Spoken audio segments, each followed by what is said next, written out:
بەناوی خوای پەروەردگار سڵاوتان لێبێت ئازیزان لە بەرنامەیەکی دیکە بە خزمەتتان گەشتوونەتەوە دەمانوێت قسە و باسکەین لەسەر پەیوەندی نێوان دین و سیاست ئەم بابەتە کە زوو سەرهەڵداتەوە هەم لە سۆشیال میدیاکاندا و هەم بەتایبەت لەسەر زۆر جار کە ئەم پرسە دەوروژێنێ لەسەر ئاستی کۆمەلگاکە بەتایبەتی ئەم پرسەی دی دەبێتە باس و خواست بەتایبەتی لە ئێستاشدا کە جارێکی دیکە لە سەراستی هەرێمی کوردستان ئەم پرسە وروژێنراوە بزانین ئایا پەیوەندی نێوان ئاینی پیرۆزی ئیسلام بە سیاستەوە چییە؟ بۆچی هەر کاتێک کە زانایانی ئاینی بێن باز لە حکومڕانی بکەنیدی دەڵێن نابێت ئاین دەست وەرداتە ناو کایە حکومڕانی و سیاستەوە. لەسەر ئەم پرسە کۆمەڵێک میوانی عزیزم هەیە ئەوانیش بەڕێزان مامۆستا ئەحمەدی قامیشی وەروە بەڕێز مامۆستا ئەحمەدی پۆشینی وەروە بەڕێز مامۆستا مەروان گەڵاڵی لە سۆرانەوە میوانم دەبن بۆ قسە و باسکردن لەسەر ئەم بابەتە مامۆستا گیان بەخێر بن. زۆر سپاسان دەکەین. سپاس بۆ ئێوەش. مامۆستا مەروان گیان بەخێر بیت. زۆر سپاس دەستان خۆش بێ و سەلاو و ڕۆژێحتەرام بۆ مامۆستایانی بەڕێزم. زۆر سپاس بۆ تۆش. مامۆستا ئەحمەد لە جەنابتەوە دەست پێ بکەم. دەمەوێت بزانم ئایا سەرچاوەی ئاینی پیرۆزی ئیسلام لەو ڕۆژەوەی کە پێغەمبەر درودی خوای لەسەر بێت وحی بۆ هاتووەتە خوارەوە خاڵی بووە لە کای سیاسی و سیاست یاخود نا؟ بەڵێ بەناوی خوای بەخشندەی مهرەبان سپاس و ستایش بۆ خوای پەروەردگاری جیهان لەسەر نیعمەتی ئیسلام و ئیمان سەڵات و سەلام لەسەر گیانی پاچی پێغەمبەرمان صلی الله عليه وسلم و لەسەر یاران و شوێن کەوتوانی تا دەگاتە سەر خۆمان. جارە پێشم شتێک دەبێت بزانین تۆ مەبەست کە دڵی سیاست مەبەست چییە سیاست؟ ئەگەر سیاست پێناسە ڕاستەقینەکەی واتە هوەری بەڕێوەبردن مشور خواردن خەمخۆری و مشور خواردن و بەڕێوەبردننی خەڵک و خاک و وڵات ئەمە معنە ڕاستەقینەکەیەتی ئەمەیان ئەوە بەشێکە لە ئیسلام بەشێکە لە ئیسلام بەشێکە لە دینداریمان بەڵام ئەگەر مەبەست پێ ئەوەی ئێستا کە دەکرێت فرت و فێڵ و درۆ و دەلەسە و خۆڵ بڕین و خەڵک دۆشین و فرۆشتن و ئەمانە ئەمە ئیسلام دژی ئەوەیە بۆیە بە معنە ڕاستەقینەکەی کەەوە بە معنای مشر خواردن و هوەری بەڕێوەبردن بێت ئەمە بۆ خۆی ئیسلام بەشێکە لە ئیسلام و بەشێکی پێویستیشە. ئێمە هەر قسەیەک دەیکەین لە خۆمانەوە قسە ناکەین ئەمە پێناسەکەی و بگەڕێنەوە بۆ قاموسەکان تەماشاکان خوێندەوارەکان. پاشان کاتێک کە باسی سیاست دەکرێت پێغەمبەری خوا صلی الله عليه وسلم فەرموویەتی کانە بەنو ئیسرائیل تەسووسهم ئەو یەسووسهم ئەنبیاؤهم بەنو ئیسرائیلەکان پێغەمبەرانیان بەڕێوەیان دەبردن و سیاسەتیان دەکردن و خەمیان دەخواردن لەوانی ئەگەش بژڵێ جا ئەم فەرمودەی ئیمامی بوخاری ڕیوایەت کردووە صحیحە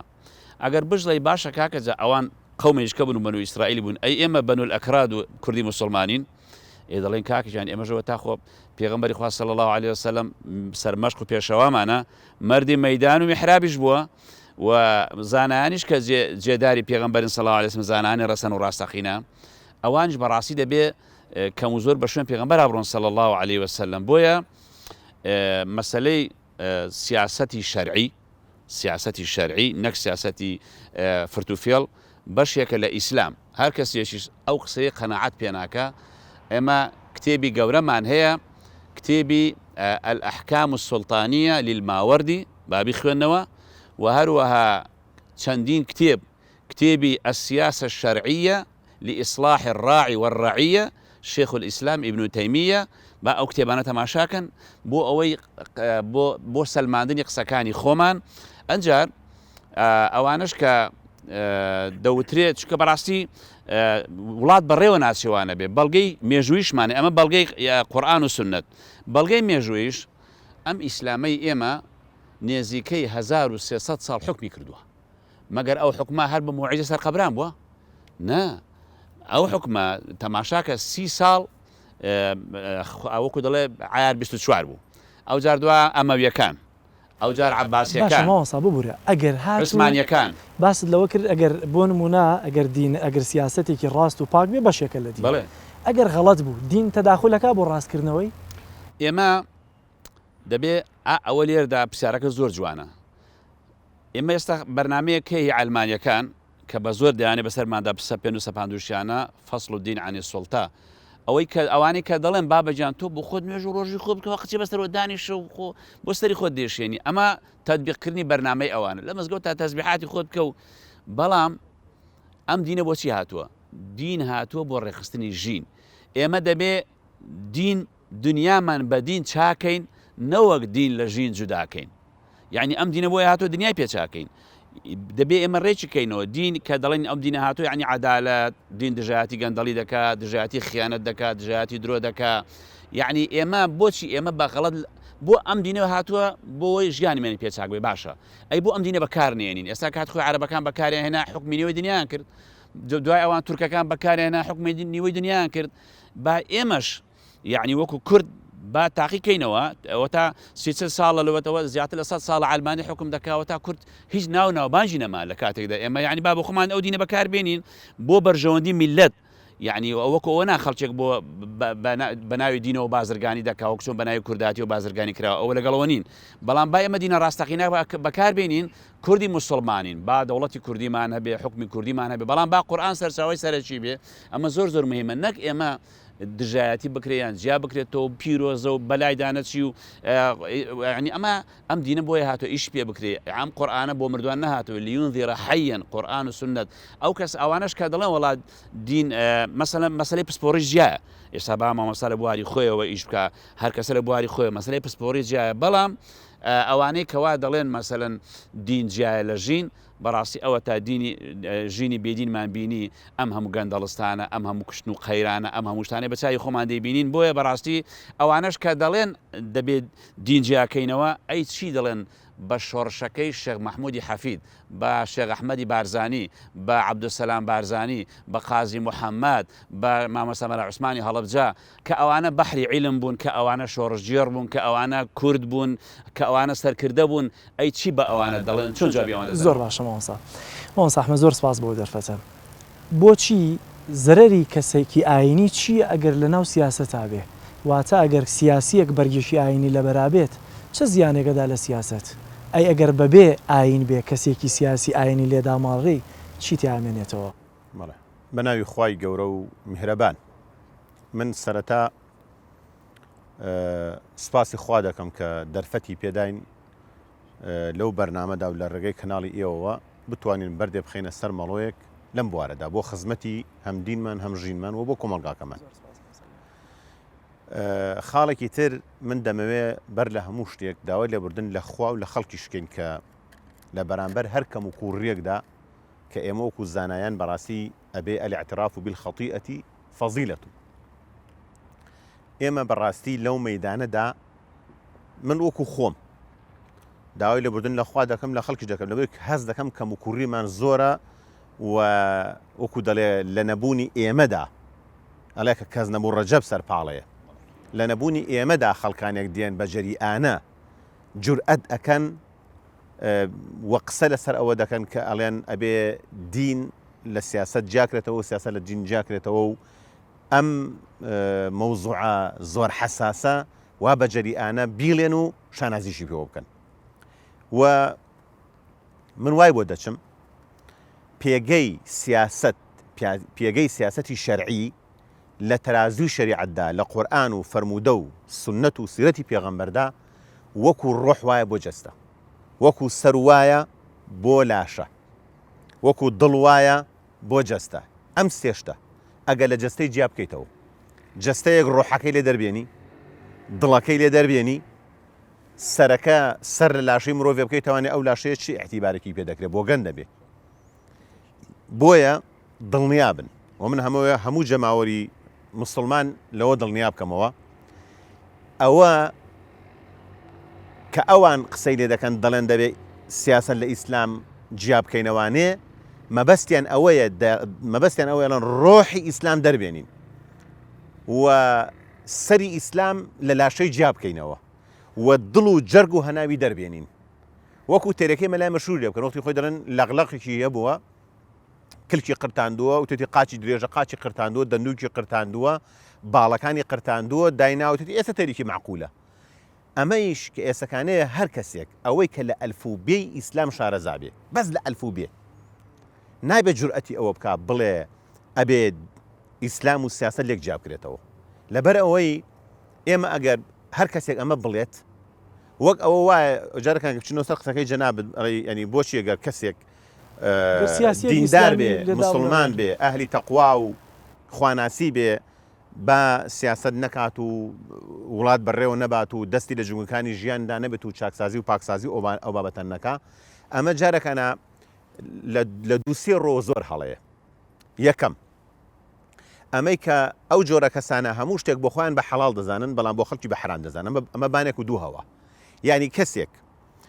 یان چەند کەسانێک خۆی نوێش بکات ڕۆژوو بگرێ مسلمان بێ بەڵام لە هەمان کاتدا خۆشی سیاست کات و لە ناو حیزبێکی ئەلمانیشدا بێ، ئەمە بە حەڵال بزانێ. بەڵام کەسێکی تر کە لە دەرەوەی حیزبی ئەلمانی بێ و لە ناو پێگەیەکی خۆیدا جایان سەر بە لایانی ئیسلامی بیان بەسەر بە لایانی ئیسلامی نەبێ، سیاست کات و لەو بوارە کارکات و بێوێ سیاستە چەوتەکان و هەڵەکان و پۆخڵەواتەکانی سیاست بژارکە و چاکی کا و باشی کات و خەڵک ڕاستە ڕێکا بۆ خەڵکی تر بە حرامی بزانێ. ئەمە لە ڕاستیا بانەکە و دوو هەوە الحلال حلال للجميع والحرام حرام للجميع. ئەنجا دوای ئەوە من پێم وایە ئەگەر بێت و ئەو کەسانە کە وای بۆ دەچن دەڵێن با ئێمە خەڵکی نوێژنەکەر و خوانە ناس و بێدین و مولحیدەکان و ئەتایستەکان ئەمانە هەموو شتە گرنگەکانی ژیان و کۆمەگە هەموو بەڕێوە بەرن، بەڵام با مسلمان تەنها لە مزگەوت نوێژی خۆی بکە و ڕۆژی خۆی بگرێت و چێتە سەر قەبران و ناوی منداڵ بێت ئەم بابەتانە. ئەمە وەک ئەوە وایە بەس بە پشیلە بسپێری، یعنی تۆ بێ هەموو شتە مهمە گەورەکانی ژیان بسپێری بە خەڵکانی بێدین بەڵام کۆم خەڵکی دینداری لێ دوور خەیتەوانێ، ئەمە گەورەترین مەترسیە. لە ڕوویەکی ترەوە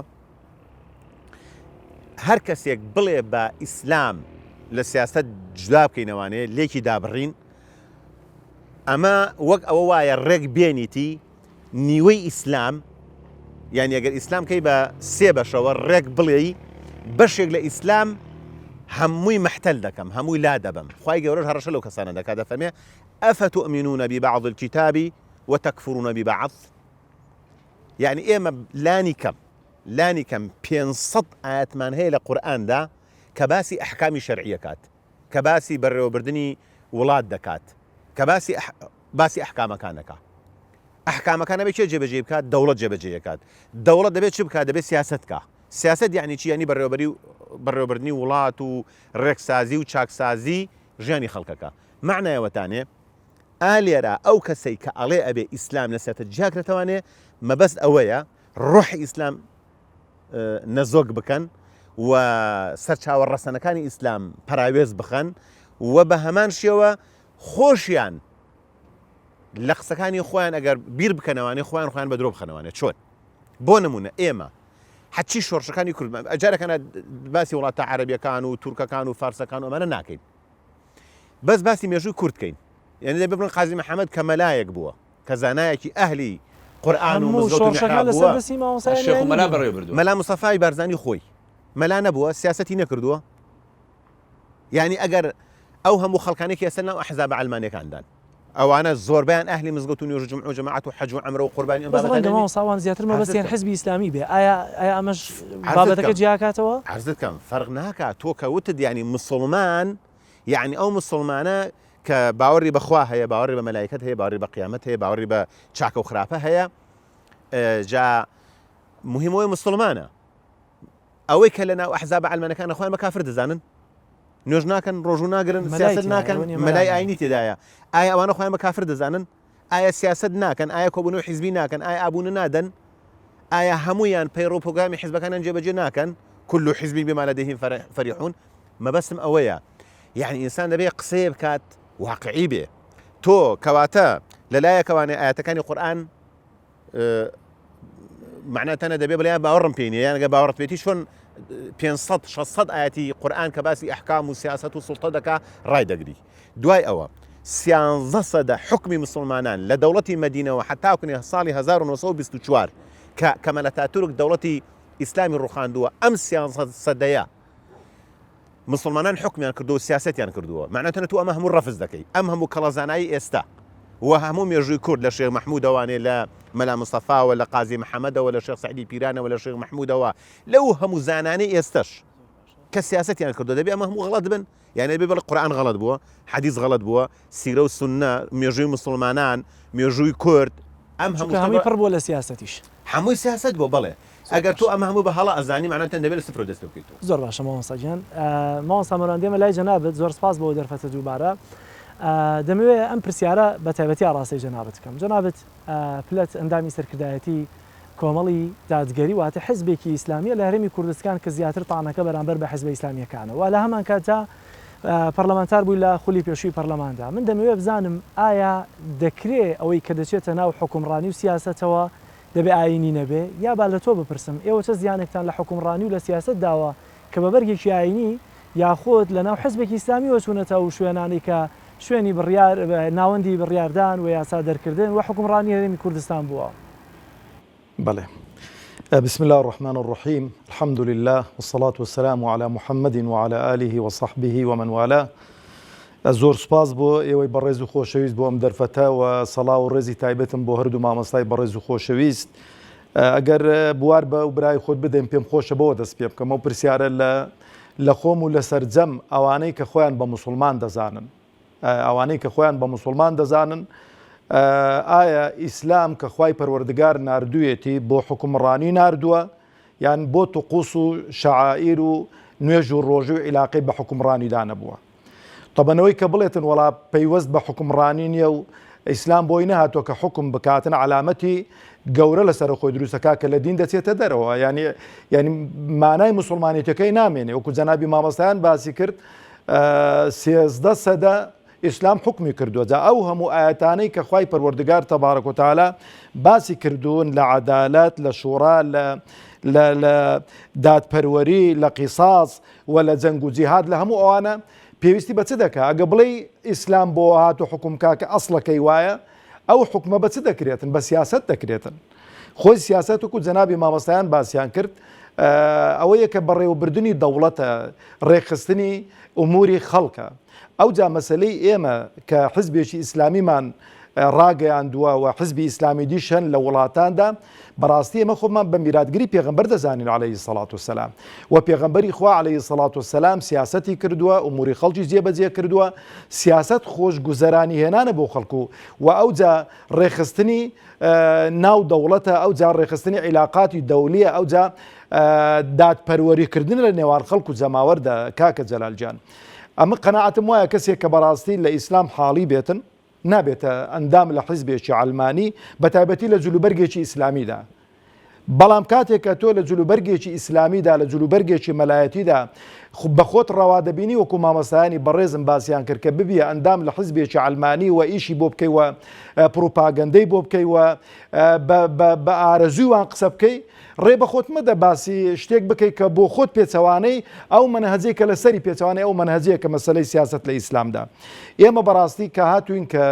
لە حیزبێکی ئیسلامی کار دەکەین سیاست بە بەشێکی دینداری خۆمان دەزانین نەک بە بەشێک تەواوکەری دینداریەکەمانە لەبەرەوە بەڕاستی سیاست لە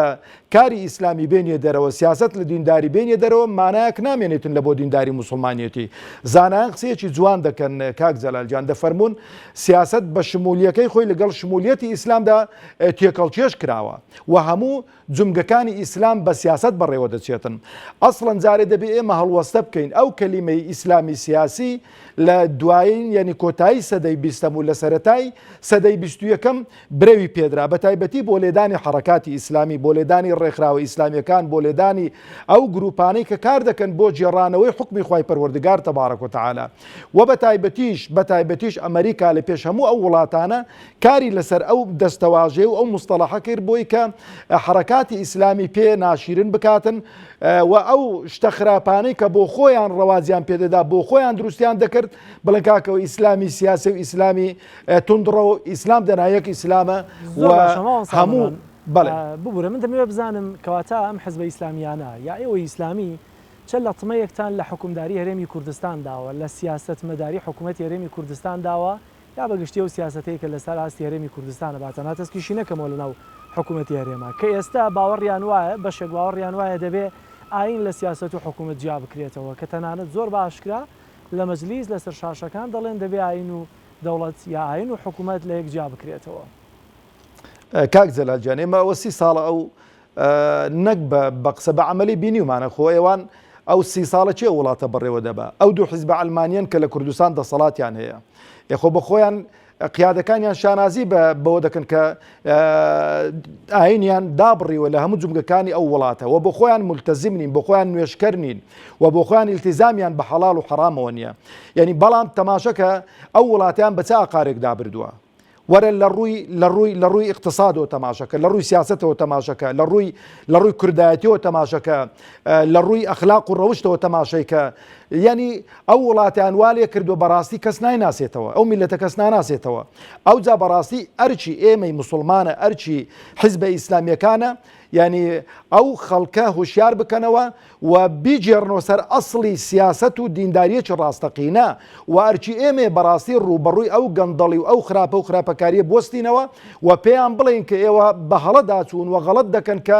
مسلمان والێ حاڵی بکەن کە ئەوەی کە مسلمان بێ نابێ عیلاقەی لە سیاست بێتن. پێغەمبەری خوا عەلەیهی سەڵات وسەلام کە نافەرمێ ئەددین و ئەنەسیحە 3 جاران. ئامۆژگاری واتە دڵسۆزی لە چی؟ لەوەی کە دەبێ کاتێک کە دەسەڵاتدارێک غەڵەت دەکا هەڵە دەکا لە ڕێی پێغەمبەر لا دەدا عەلەیهی سەڵات وسەلام، لە ڕێی خوا لا دەدا، دەبێ بیهینەوە سەرخەت. عەزیزەکەی خۆم، ئێمە بەڕاستی کاتێک کە لە حکومڕانیش بەشدار بووین، لە پەرلەمانیش بووین، یاوە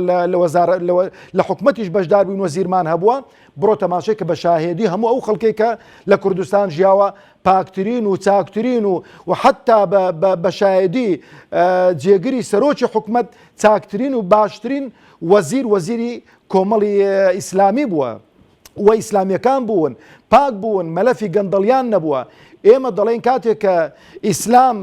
بەشێکی نەگۆڕە لەگەڵ سیاست و دینداریەکەی، بەڕاستی بۆ ئەومانە کاتێک کە وەزیرێک لەوێن دەرەبێت دزی نەکاتن، پەرلەمانتارێک غەش نەکاتن، فێڵ نەکاتن، یاسایەک دەرنەکاتن بۆی کە عاقبەتی ئەو خەڵکە بەرەو هەڵدێر بباتن. و کاتێک کە سەرۆکی حکومەت بیتن دەست بەسەر سەرۆت و سامانی خەڵک دانەگری سەرۆت و سامانی خەڵک بۆ ئەو خەڵکە بێتن. سیاست بە مانای خۆشگوزەرانی هێنانە بۆ خەڵک، بە مانای سەرپەرشتیکردنی خەڵکە، بە مانای ئەوەیە کە بەڕاستی بێ لە هەموو کایەکانی ژیان خەڵک بەختەوەرکەی. دەنام مەبەستەوە بێتنەوەکو جەنابی مامۆستایان فەرمیان سیاسەتەگە بە مانای فێڵ و دزی و جەردەی و ئەوە بێتن، کاکە ئێمەش دزی و سیاسەتین، بەڵام ئەوەی کە دەڵێتن وەڵا سیاست با لە دین جیاکەینەوە، ئەتۆ لەگەڵ حیزبێکی ئەلمانی کار دەکەی کە ئەو سیاسەتە درۆی نەپەی ڕەو دەکات، چۆن ڕێت بەخۆ دەدەی؟ زۆر باشە مامۆستا، دێمەوە لە دەچمەوە لای مامۆستا ئەحمەد. مامۆستا دەمەوێت بزانم واتە لە سەردەمی حکومڕانی ئیسلامدا یەکەم دەوڵەتی ئیسلامی کە بنیاد نراوە تا ئەو کاتێک کە حکومڕانی عوسمانیەکانیش هەبووە لە ناوچەکەیە کە حکومێکی ئیسلامی بووە، ئایا ئەو سیاسەتە یا ئەو ئاینی کە تێکەڵ بە سیاست بووە چۆن بووە؟ من دەمەوێت ئەمە بەرجەستە بکرێت، تەنها لە ناو قسەیەکانە بووە بڵێ گیانەکراوەتەوە و تێکەڵ بووە، لەوەی کە خەڵکێک بزانێ بۆیە ئەم حکومڕانی سەرکەوتوو بووە، بۆیە توانیوێتی نسبەی عەدالەت جێبەجێ بکرێ بەهۆی ئاینی پیرۆزی ئیسلامەوە بووە. چۆن دەمانوێت نمونەیەکی جوان لەم حکومڕانی جیاوازانە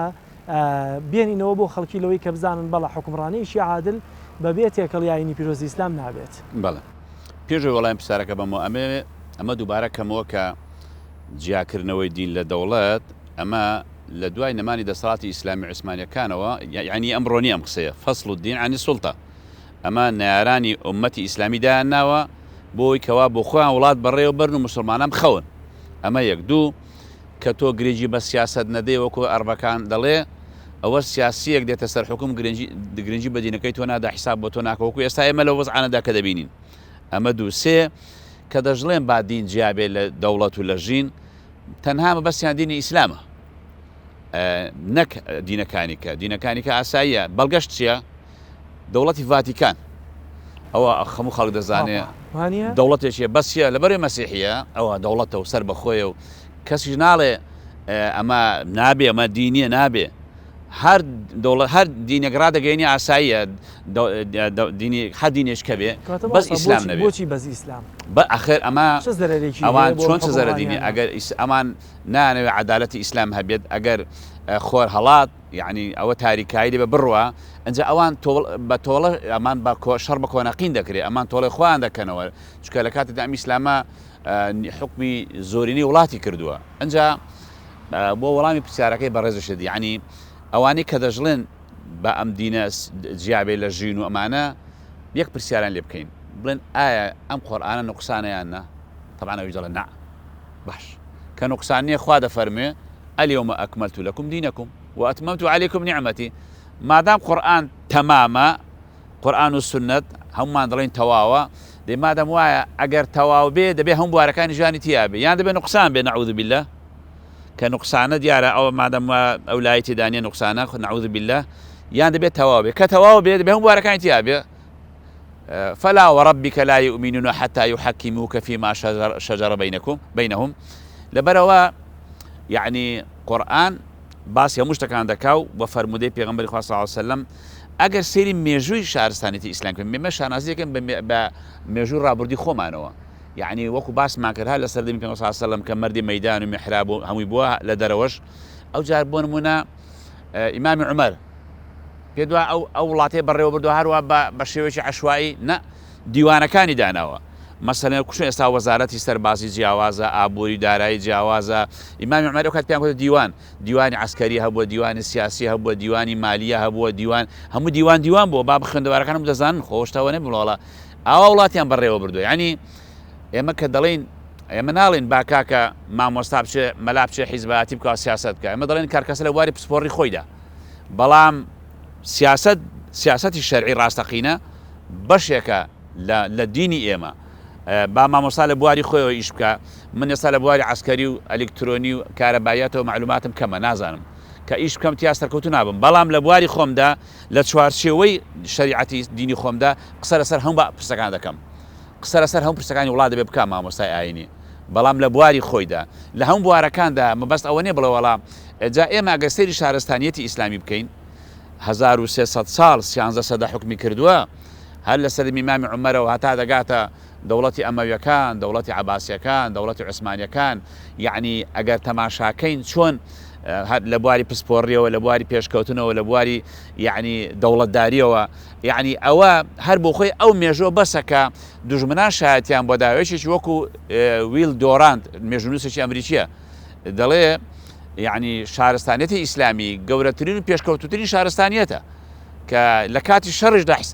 بۆ دژمنەکانی وتوێتی یان مسلمان یان جزێ یان کوشتن بەڵام خەڵکەکانی کەوتویان یان کوشتن یان تەسلیم بوون یعنی ناران شایەتیان بۆ داوە کە ئەم ئیسلامە یعنی تەماشاکە لە دنیادا ئەمە شریعەتی ڕۆمانی هەبووە سینی هەبووە ئەم هەموو شریعەتە کاتی خۆی بە ئاگر و ئاسن چەسپێنراون هیچیان نەمان بە شریعەتی ئیسلام هەتا ئێستاش ماوە ئیسلام کە ئێستا ئیسلام هیچ قووەتی نییە بۆ خۆشتان زان کە ئینسان قووەتی نەبوو قیمەتی نییە ئێستا لە ڕووی زانستی و لە ڕووی عیلمیەوە ناتوانین ڕەخنە لە قورئان بگرن لە سونەتەکان بگرن لەم ئیسلامە بگرن بەڵام چونکە ئەمڕۆ ئیسلام دەسەڵاتی نییە ئەوە تا ئەوان هێرش دەکەن لە هەموو ڕایەکەوە دژایەتیمان دەکەن قسە بە ئیسلام دەڵێن بۆوان ئازادیە بەڵام بۆ ئێمە قسەیە بکەین دەڵەمە تونندڕەوە و تیرۆریستە و کۆنەپەرستە لەبەرەوە بە ئەوانە سەیری مێژووی ئیسلام کەن سەیری شارستانەتی ئیسلام کەن مێژووی ینی ئێمە کە شانازی دەکەین 1300 ساڵ کەم نییە ئەم زۆرینەی دنیایان بەڕێوە بردووە بەداخەوە ئێستا لەم 100 ساڵەی دواییدا لە دوای ڕوخانی عوسمانیەکان یعنی بەڕاستی ئەم وڵاتانە بوون بە کارەسات و مەرگەسات ئەوەش کە دەڵێن مافی مرۆڤ و ئەوانە تەنها بۆ خۆیانە ئەوە تا ئەوان ئەوەی کە ئێستا دەکرێت حتا ئەو تونند و تیژانش کە دەکرێت دەستی ئەوانە و هەندێکشی کاردانەوەیە بۆیە ئێمە هەم لە ڕووی قورئانەوە هەم لە ڕووی سونەتەوە و هەم لە ڕووی شارستانیەتی ئیسلامیەوە کە 13 سەدەیە شانازی دەکەین بە هەموو جۆرێکەوە پسپۆڕەکانیان جیا کردوێتەوە و قایدی عسکەری ئیشی عسکەری کردووەکو خالیدی کوڕوەلید و هەموو ئەو پیاوانە و ئەوانەی کەوا زانایەکان بەجیا ئیشی زانستی خۆیان کردووە هەموو لە بوارە پسپۆڕی خۆیاندا ئیشی خۆیان کردووە بەڵام سەرچاوەی دەستور یاسادانان قورئان و سونەت بوو. زۆر باشەوە سەگەن دەستەکانت خۆش بێ مامۆستا دەمەوێت بزانم چیان لە سیاسەتێکی ئیسلامیانەی جوان ئاوێتە بوو باینی پیرۆزی ئیسلام بینیوە لە حکومڕانی هەرێمی کوردستاندا ئێستەوە تینیان بۆ هاتوو دەیانەوێ ئاین لە سیاست و لە حکومداری جیا بکەنەوە و ئەم دروشمانە ئێستا بەرزەکەنەوە. بەڵێ من جارێ حەزەکەم ئەوە بەڕێستان و جەماوەریش بڵێم کە دڵنیا بنەمە جەنگێکی دەرونیە کە لەگەڵ مسلمانانی دەکەن و جەنگێکی دەرونیە بەو معنایی کە دەیانەوێت فشار خەرە سەر ئیسلام و مسلمانان و خەڵکی دڵسۆز بۆ پەردەپۆشکردنی ئەو هەموو گەندەڵی و دزی و خورافیات و شتانی کە خۆیان لە بنباڵی سیاسەتدا ئەنجامیەدەن و خەڵکانێکی چاک و پاک کە بیانەوە بێنە پێشەوە بنە بڕی گەندەڵی بکەن و چاکسازی و پاکسازی و ڕێکوپێکی بکەن چکم ئەگەر خەڵکی چاک و پاک بێتە پێشەوە ئەوان زەرمەند دەبن دزیان نامێنێ ڕێگەی خراپەکاریان نامێنێ ئەو کاتە کە وەکو دەڵێ ڕۆژ هەڵهات تاریکەکان باوی نامێنێ ئەوە ئەم 30 ساڵە خۆ حکومی سیاسەتەکانی ئیسلامیانە نەبووە ڕاوەستە خۆ مەسەلەکە ئەوە نییە کە بەرگری لە ئەوە بکەن کە تۆ ئایا تۆ دێتە سەر حکم یان نەسەر حکم ئەسڵی مەوزوعەکە ڕێگێکی قوڵی هەیە کە هەر ئەسڵان دژایەتیکردنی ئەسڵی ئیسلامە نەک ئەوەی کە تۆ لەوانەیە لە خاڵیشانە نەبێت و بیرشان نەبێتەکەوا بە پەلەپەل تۆ بێی بەڕ لە ژەقاچیوان ڕاکێشی ئەمە بە نەچنەوە مۆزوع ئەوە شتێکی دیکەیە بەڵام من ئالێرا ئەمەوێ شتێکی زۆر ڕوون بڵێم من دەڵێم با هەر کەسێک کە ئەو بانگەشەیە دەکات یان هەر لایەن و تەیارێک ئەو بانگەشەیە دەکات با جەریئانە بێتە پێشەوە بڵێت با دەستی حیزب لە حکومەت بین نەدەرێ با دزی و گەندەڵی و ئەم بابەتانە لە حکومەت جیا بکەین نەک دین ئەنجا جارەکان ئەوە بدەن ئایا پێگەی دین لەناو حکومەتدا چەندێکە ئایا دین ئەوەنە یعنی باڵا دەستە مسلمان و نە باڵا دەستە کە ئێسەکانی ئەوە ببێتە جێگای ئەوەی کە ئەوان سام و هەیبەتی لێ بکەن و بڵێن وڵات دەبێت جیا بکرێتەوانێت دوای ئەوە ئەگەر دەڵێن سیاست خراپە خۆیان بۆ دەیکەن کاتە خۆیان خراپن ئەگەر سیاست شتێکی پیسە و بۆگەنە و خراپە بۆ خۆیان حتاوەکو تا بنەژویان تێدا غەرق بۆ شانازیشی پێوە دەکەن دەڵێن ئەمە سیاسین و مەکتەبی سیاسیان هەیە بابەتانە یعنی ئەگەر خراپە بۆچی دێن دژایەتیەکەن مەلاکانیشیان هەر سیاسەتەکەن یعنی مەبەستەکە ئەوەیە ئەگەر سیاست حرامە چەپەڵە بۆگەنە پیسە خراپە بۆ خۆیان دەیکەن ئەمە بەشێکی دوو ئەوە من پێم وایە دەبێت دەستی حیزب دەستی گەندەڵکاران دەستی خراپە لە ناو حکومەت و لە ناو جەرگی وڵاتی مەزلومی کوردستانی خۆمانە بنە بەر بکرێت و جیا بکرێتەوانێ نەک دینێکی پاک و جوان قورئان و حەدیث کە هەمووی ڕێنماییە بۆ خەڵک ئەمە لایەکەی تر ئەبێ ئێمە زۆر بەباشی لەوە حاڵی بین کە ئیسلام سیاسەتی ئیسلام چۆنە سیاسەتی شەرعی ئیسلام چۆنە یعنی ئێمە کە ئاڵێن ئەبێ ئیسلام لەگەڵ سیاسەتدا یەک بێت و یەک شتە و وەکو ئاو هەوا وایە وەکو ئۆکسجین وایە بۆ ئینسان وەکو ماسی لە ئاو دەریبێنی دەخنکێ مسلمانی لەگەر بێت و لە سیاسەتەکەی لێ دەرێنی لە دینەکەی ئەوە دینەکەیت خنکاندووە مسلمانەکەت خنکاندووە سەر لە لاشەی کردوتەوانێ چۆن ئیسلام لەسەر سێ تەوەری سەرەکی کار دەکات ئەوە قورئان ینی وەرە هەمومان خۆمە ئەمە شتێک نییە بڵێن قسەی منە یعنی وەرە دیراسی قورئان دەکەین قورئان لەسەر سێ تەوەری سەرەکی هەموو ئیسلام دابەشە بێ بەسەر ئەم سێ بوارە هەموو ئیسلام بواری جیهانبینی و ئیمان و عەقیدە و بیر و باوەڕ کە ئەمە پانتایەکی تەواوی هەیە لە ناودینی ئیسلامدا هیچ کەسێ ناتوانێت حاشای لێ بکە یعنی ئەوەی کە تۆزێ شارەزایی لە ئیسلام هەبێ ئەزانێت کە ئیسلام ینی ئەبێ بزانی چۆن تەماشای خوا دەکەی چۆن تەماشای خۆتەکەی چۆن تەماشای بوون دەکەی جیهانبینی مسلمان چۆنە عەقیدە و بیر و باوەڕ چۆندا تەوحیدت یەکتاپەرستیت ئەم ئەی کە پێوتر بواری عەقیدە جیهانبینی و عەقیدە و بیر و باوەڕ ئەمە بەشێکی سەرەکیە لە دینەکەی ئێمە بەردی بناغی دینەکەمانە دوو بەشی دووهەم لە ئیسلامە پێوترێ عیبادەت و ئەخلاق ئەو هەموو عیبادەتە جوانەی کە دانراوە ئەو هەموو ئەخلاق جوانەی کە دانراوە دەڵێ خەڵک مەکوژن دزی مەکەن غەدر مەکەن غەژ مەکەن بە وەفابن لەگەڵ دایک و باوکتان چاک بن خێنە لە وڵات و نیشتیمانەکەتان مەکەن نیشتیمان پەروەرە بن دەست پاک بن داوێن پاک بن ئەو ئیلە ئاخری ئەو عیبادەتەن لەگەڵ ئەخلاقە کە تۆ درەختی ئیمانت چان دەبێ بەری هەبێ بەرەکەشی چییە ئەو ئەخلاقە جوانانەیە کە سەرچاوەکەی لە چی وەگرێ لە تەسەوراتەوە تەسەوراتە دەبێتە تەسەڕوفات عەقیدەکەتە دەبێتە عەمەلی ساڵح بەشی سێهەممان لە ئیسلاما چییە معاملات و ئەحکامی شەرعیە ئەو هەموو ئاەتانەی کەوا لە ئیسلامە هەن لە قورئانە هەن لە ناو سورەت و سنەتی پێغەمبەردا هەیە کە باز لە ئەحکامەکات ئەم ئەحکامانە پێوترێ سیاسەتی ئیسلامی سیاسەتی شەرعی لە ئیسلامدا ئەنجا بۆ جێبەجێکردنی ئەم ئەحکامانە بۆ پارێزگاریکردن لە عەقیدەکە بۆ پارێزگاریکردن لە ئەخلاقەکە لە کیان و بوون و وجودی مسلمانان و خاکیان ناموسیان بۆ پارێزگاریکردن وەکو پێوترێ لە مەقاسیدی شەریعە لە عەقلیان لە دینیان لە ناموسیان لە خوێنیان لە خێزانیان لە خاکیان لە ژێرزەوی و لە سەرزەویان لە حتا لە ئاسمانیان کە خەڵک دەڵێ ئاسمانی وڵاتەکەم لە خاکەکەی و لە خەڵکەکەی لە هەر هەمووی مە پێوترێ مەقاسیدی شەریعە ئەم مەقاسیدی شەریعەیە بە سێ شت ئیسلام دەیپارێزێ یەکەم کە پێوترێ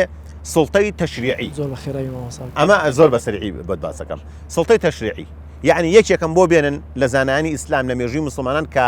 1300 ساڵ حکمیان کردووە بزانە مسلمانێک ئیماندارێک قازیەک مفتیەک حکمڕانێکی مسلمانان هاتووە توتی ئەم شتان لێک جیاب بکەنەوەی و لە ئیسلامە نییە و حرامە و خراپە سڵتەی تەشریعی ینی مسلمانان کە ئەم تەشریعە سەرچاوەکەی لە خواوەیە و لە قورئانە و لە حەدیثەوەیە ئەمە پێوترێت سڵتەی تەشریعی و شریعەتەکەی ئێمە ئاوایە دووهام کە پێوترێت سڵتەی تەنفیزی کە حکوومەتێکە هەموو شتەکانی تەوزیف کردووە لە ئەلفەوە هەتا یا کە لە شریعەتی ئیسلامە ئاڵێگەر حتا حکوومەتێکی زاڵم هەبێ باشترێکە دوێ کە پاشاگردانی بێ یعنی بێ حکومەتی هەر نییە یعنی ئەگە سێ مسلمان نەشونەکەنمەیەکی سەرکردیان بێ ئەبێ شوڕا هەبێ بێ دادگەری هەبێ کەواتەمە حکومی ئەمە سڵتەی تەنفیزیە لە ناو جەرگەی ئیسلام ئەمە هەڵقوڵاوە و کەس ناتوانێت حاشای لێ بکە سێهەم پێوترێت سڵتەی قەزایی دادوەری ئەم سیانە هەموو ئیسلام لەم سێبوارا و لە سێوارەکەی ترەکە بۆ ماسکردی کۆ ئەبێتەوانە ئیتر چۆن ئینسانێکی مسلمان متقی ئەهلی قورئان ئەهلی حەق ڕووی بێ جورئەت کا بڵێ دین لە سیاست جا بکەینەوە من دەڵێم نەخێر وەرن حیزبایەتی صرف تعسب دەمارگیری دزی گەندەڵی ئەمانە لە دەوڵەت و لە حکومەت و لە پەرلەمان دوورخانەوانێ زۆر باشە دەستەکان خۆش ماوە سامران دێم وەیە جەنابەت بابەتێک هەیە جیاواز لەوەی کە ئێستا دەڵێن دەبێ دین و دەوڵەت یا دین لە حکوومەت و حکمڕانی جا بکرێت و حەقی چییە بە سیاستەوە لەم ڕۆژانە گوێم لە لێدوانی وەزیری ئەوقاف بوو کە باسی لەوە کرد پێویستە حزبە ئیسلامیەکان با بڕۆنەوە بارەگەکانی خۆیان بانگەشە بۆ خۆیان بکەن نێنە ناو مزگەوتەکانەوە واتە لێرەشا خەریکە مزگەوتەکان لە دەستی خەڵکی لە چوارچەوەی حزبی ئیسلامی شادەبێ وەربگرنەوە من دەمەوێت ڕای جەنابەت لەسەر ئەمە بزانم لەو لاوە دەیەوێ تەداخلی سیاسەتی نەکەی لەم لاشەوە دەیەوێ مزگەوتەکان لێ وەرگێتەوە ئەمە چییە چی دەگوزارێت چیان دەوێت لە ئەسڵا لە حزبە ئیسلامیەکان و لە خەڵکی مسلمان بەگشتی کاک جەلالجان ئەوەی کە نامۆ بێ بە مزگەوتەکان بەڕاستی ئەڵمانیەکانن ناکرێ کابرای مسلمان و کابرای ئیسلامی نامۆ بێ بە مزگەوتەوە چکە مزگەوت شوێنی ئێمەیە شوێنی عیبادەت و خواپەرستیە و ئەوەی کە مزگەوتی بەکارهێنابێ بۆ حیزبایەتی ئەڵمانیەکانن بەتایبەتی لەو سنوورەی ئێمە زۆر بە ڕاشکاوانە زۆر بە ئەتوانم بڵێم بێپەردە مزگەوتەکان بۆ مەرامی حیزبایەتی خۆیان بەکاردێنن و ئەو مەلایانەی کە حیزبین کە کۆمەڵە خەڵکێکێ مەلاش نییە سیفەتی مەلایەتیشی نییە نەخوێندەوارە کردویانە بە ئیمام و خەتیب بەس لەبەرەوەی کە لە حیزبەکەی خۆیانە کاکە جەلالجان وەڵام من یەک شت دەڵێم کاک جەلالجان ئەوانەی کە دەڵێن حیزبە ئیسلامیەکان با زەرێکی حیزبە ئیسلامیەکانم پێ بڵێن لە وڵاتی ئێمە ئەمە زۆر بە توانم بڵێم بەدادگەرانە ینی ملمان لە داوەمویەک باریکترە بابێن بڵێن کاکە ئەو حیزبە ئیسلامیانەی کە لە کوردستاندا ئەوە 30 ساڵە ئیش دەکەین یەک زەرم پێ بڵێن کە بەو وڵاتەمان گەیان بێ یەک خیانەتم پێ بڵێن کە بەو وڵاتەمان گەیان بێ یەک وڵاتمان پێ بڵێن ینی وڵاتێکمان هێنابێتە سەر ئەو وڵاتی خۆمان و خەڵکی میلەتی خۆمانمان پێ قەتڵ و عام کردبێتن ئەوجا بابین مووقیفی حیزبە ئیسلامیەکان بەرامبەر بەو هەموو بێڕێزیانەی کە کراون بە میلەتی ئێمە بە پیرۆزیەکانی ئێمە حیزبە ئیسلامیەکان بەدەنگ هاتوون بەڵام ئەو یەکێتی زانایانەی کە ئەمڕۆ ڕێ بە خۆ دەداتن کە قسە بە حیزبە ئیسلامیەکان دەڵێ و دەڵێ سیاست لە دین جیا بکرێتەوە پارەکە لە یادی مەولودی پێغەمبەر عەلەیهی سەڵات وسەلام بێڕێزی بە پێغەمبەری خوا کرا عەلەیهی سەڵات وسەلام سەرۆکی فەڕەنسا بێڕێزی بە پێغەمبەری خوا دەکا عەلەیهی سەڵات وسەلام ئەسڵەن نەک مووقیفیان نەبووە چونکە حیزبەکەیان ڕێگای پێنەدان حیزبەکەیان ڕازی نەبوون ئەوجا پەرلەمانتارەکانیان هەیە هەر سێ فراکسیۆنەکەیان چون بۆ سەفارەتی فەڕەنسا پشتگیری ئەو بێڕێزیانیان کرد ئەو میلەتەی ئێمە نابێ هەندە ساکار بێ شتانیان لەبیر بچێتەوە بەڕاستی ئێمە پێگەی خەڵکە بڵێ پێگەی دینیش لە ناو حیزبە ئەڵمانیەکان بەس بۆ ڕووکەشکردنی جوانی خۆیانە دەنا نەک باوەڕیان بە دین نییە باوەڕیان بە سیاسەتی ئیسلامیش نییە و باوەڕیان بەوەش نییە کە بەڕاستی دادپەروەریەکە بێتن وەکو مامەستانی بەڕێزم باسییان کرد خوازیارم کە ئەوانەی کە لە ناو حیزبە ئەڵمانیەکان بۆ خۆیان دەڵێن مەلاوە جلوبەرجی مەلایەتیان دەبەردایە باڕێ لەو فەسادی و لەو خراپە و خراپەکاری و لەو گەندەڵی و لەو دزی و لەو هەموو شتانە بگرن کە بە نەسی قورئان و فەرمودەکانی پێغەمبەری خوا حەرامن کە دەیکەن لەبەرەوەی بەڕاستی ئێمە هەموو شوێنێک بە شوێنی کاری سیاسی خۆمان دەزانین و هەموو شوێنێک بە شوێنی کاری بانگەوازی خۆمان دەزانین و ئەو سیاسەتەی کە ئێمەشی دەیڵێن سیاسەتێک نییە پێچەوانە بێ لەگەڵ دینی خۆمان ئێمە چمان بەو خەڵکە گوتووە کاکە جەلالجان بەو خەڵکە دەڵێ کاکە دزی مەکە مەشروب مەخۆوە یەکتر مەکوژن خراپە خراپە و خراپەکاری مەکەن، دەستی هاوکاری بۆ یەکتر درێژ بکەن، تەماشای و ڕێکخراوە ئیسلامیانی خۆمان بکەن چیان کردووە لە وڵاتەی لە غەیری چاکە ئەوەی کە ئەوان بابەکەیان کوشتەمە منداڵەکە یەتیمەکانمان بەخێو کردوون، ئەوەی کە ئەوان بەناحەق لە سزنیان کردووە موچەمان بۆ بڕیونەوە، ئەوەی کە ئەوان جاپێداوەرە هەرچی خراپێکیان کردووە لە مقابل چاکەمان لەگەڵ ئەو خانەوادانە کردووە. لەبەرەوە بەڕاستی مزگەوت شوێنێکی پیرۆزە، شوێنی عیبادەتە، بەڵام شوێنی ئەوەش نییە بڵێ بۆوان دەرگەی لەسەر پشت بێت و بۆ خەڵکی ئیسلامی قاچاق بیان هەر مامۆستایەکی ئاینی کاتێک کە شریعەتی ئیسلام و دینداری موسڵمانێتێکی وەکو ڕاستەقینە وەکو خۆی باز دەکاتن فەوڕەن ئەمری فەسلی بۆ دەدەن وەڵا سیاست دەکاتن. ئێمە بە بەڵگە و مستەمسە کاک زەلال لە لامانەوەکو مەڵبەند لە سۆران لەو مزگەوتانەی ئەو دەڤەری ئێمە زۆر بەڕاشکاوانە سیاسەتێکی ئەلمانی تێدا پەیڕەو دەکرێت لە بەشێک لە مزگەوتەکان و مەلاکانی بەشێک لە مزگەوتەکان سەر بە حیزبێکی ئەلمانین و ئەسڵەن شەهادەی مەلایەتیشیان نێ، بەڵام لەبەرەوەی سەر بەخۆیانن و بەشێکی لەو مامۆستایانش کە هەڵگری شەهادەی ماجستێر و دکتۆراشن لە مزگەوتەکانیان دەرکردوون لەبەرەوەی لەو حیزبە ئەلمانیەی خۆیان نین. ئەمن خوازیارم ئەوانە وەکو کوردەواری خۆمان دەڵێ دەومان نەکەنەوە، شتمان زۆر پێ لە سەریان. لەبەرەوە بەڕاستی سیاسەتی شەرعی ڕاستەقینە وەکو ئەوەی کە 1300 ساڵ حکومڕانی ئەو وڵاتی کردووە، حتا کافر و بێدینەکانیش لە ژێر سێبەری ئەو سیاسەتە شەرعیە ئیسراحەتیان کرد بوو، حتا حیواناتیش ئیسراحەتیان کرد بوو. کاکە ئەمڕۆکە لە ڕێی یان لە چوارچێوەی ئەو 30 ساڵەی حکومڕانی ئەلمانیەت کاکە وەڵی خەڵکەکە کوردایەتەکەشی لە بەرچاو کەتووە، خەڵکەکە پەشیمانە لەو شۆڕشەی کە کردوویشتی. زۆر باشە مامۆستا دوایین پرسیارم کۆمنتی جەنابەت بزانم لەسەر ئەوەی کە یەکەمەن بزانم ئەرکی حزبە ئیسلامیەکان لە ئێستایا چۆنە، چکە بەشێک لە ئامانجەکە حزبە ئیسلامیەکانن و جەنابیشت بەرپرسێکی باڵایشی لە حزبە ئیسلامیەکانی دەمەوێت بزانم ئەرکی ئێستی حزبە ئیسلامیەکان لەم بارودۆخە لەم هەڵمەتانەدا دەبێت چی بێت و چی بکەن؟ وڵا دەبێ یەکەم شت حیزبە ئیسلامیەکان خۆیان بە بەدیلی ئەحزابی ئەلمانی بزانن و ئەو جا دەبێ ئەو هەنگاوانەی کە پێویستەکەن دەسەڵات بگرینە دەست لەو وڵاتی خۆمان دەبێ بیگرینە بەر و دەبێ قەناعەت بەو خەڵکو جەماوەرە بکەین کە ئەو 30 ساڵەی کە حیزبە ئەلمانیەکان تێیدا دەسەڵاتدار بوون شکستیان هێناوە و وڵاتیان بەرەو 1001 قەیران بردووە و داهاتی خەڵکیان بۆ خۆیان قۆڕق کردووە بۆ بنەماڵی خۆیان بۆ خزم و کەسەکانی خۆیان. کاکە جەلال هیچ نەماوە کە نەیبن لە وڵاتە بەخوا سامانی سەر زەوی و ژێر زەریان سەر زەوی و ژێر زەویمان تاڵان کردووە و وای لێ هاتووە ئەو کوڕ و خزمانەیان کە پێڕانەگەیون کە کۆمپانیایەکیان بەناو بکەن سەرانە لە ئەو سیارانە وەردەگرن کە لە حدودەکان ئیش دەکەن دەدەنە ئەوانە. لەبەرەوە بەڕاستی دەبێ ئێمە ئەحزابی ئیسلامی جارێ لە مابەینی خۆماندا تۆکمەتر بین، چاکتر بین و ئاگامان لە یەکتر بێتن و تەواوکەری پرۆژەی سیاسی یەکتر بین لەم کوردستانە و هەوڵیش دەین بەڕاستی ئەو خەڵکە ئاشکەینەوە و ئەو خەڵکەی کە قەناعەتی وایە کە ئەم ساڵانە ئەو وڵاتە بەرەو هەڵدێر ڕۆیشتووە دڵسۆزی خەڵکە ئیسلامیەکان لەبەر چاو بێ و ئێمەش بەڕاستی دەبێ هەوڵ دەین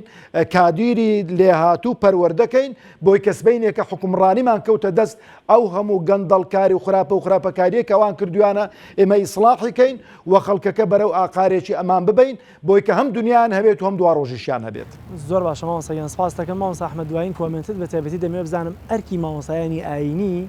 کە ئیدی خۆت دەزانی بەرپرسیارەتێکی قورسی گەیاندنی ئاینیان لەسەر شانە و تا چەند دایرێکیشیانە بەڕاستی سیاست کا مامۆستای ئاینی. بەڵێ ئەگەر کورتی کەیتەوە هەر زۆر بە کورتی جاران خەڵکی عوام بەوە چاواشە دەکرا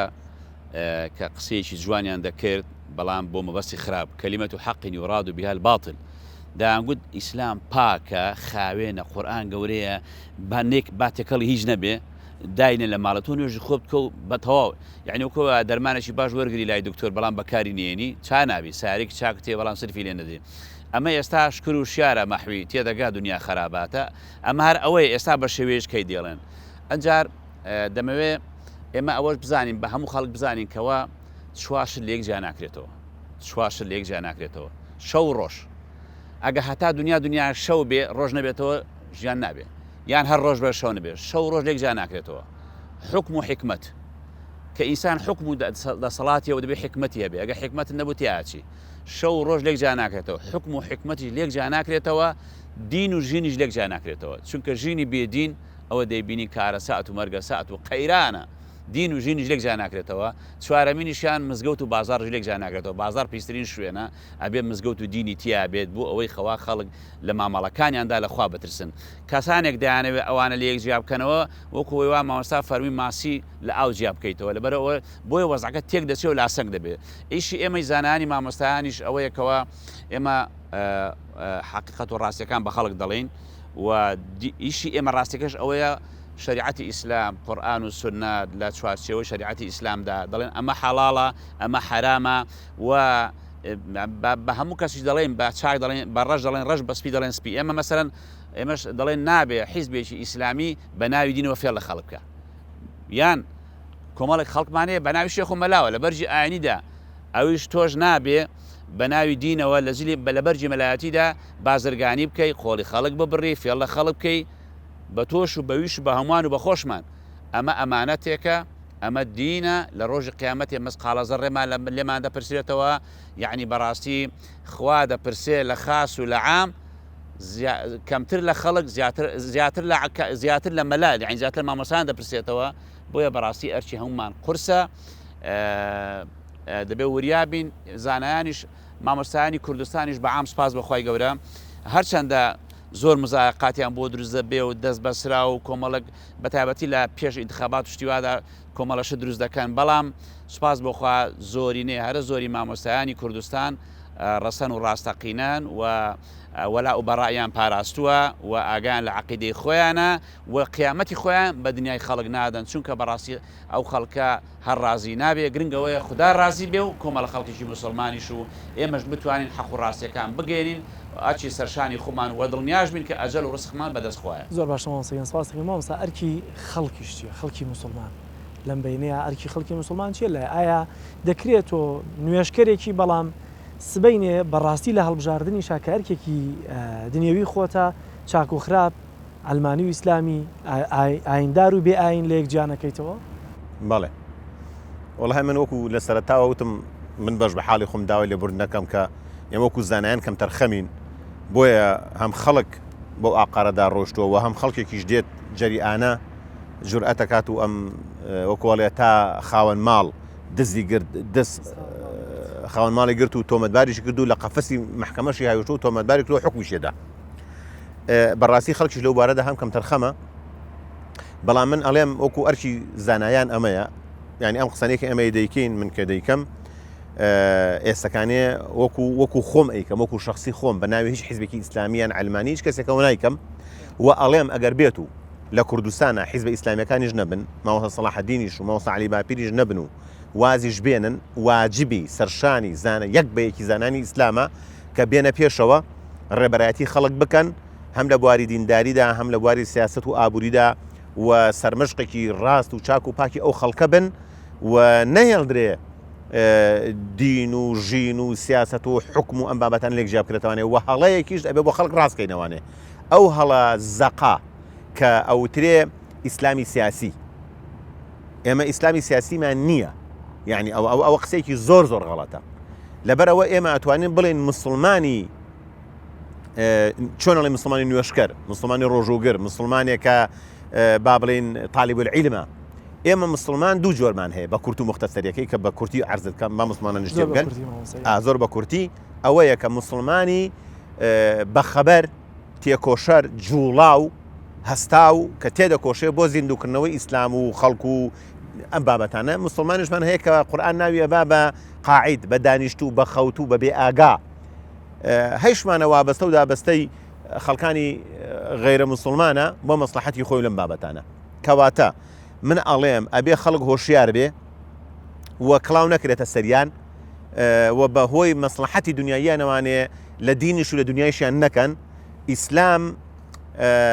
وەکو چۆن ئەڵێ دوو ڕەگەزی نێر و مێ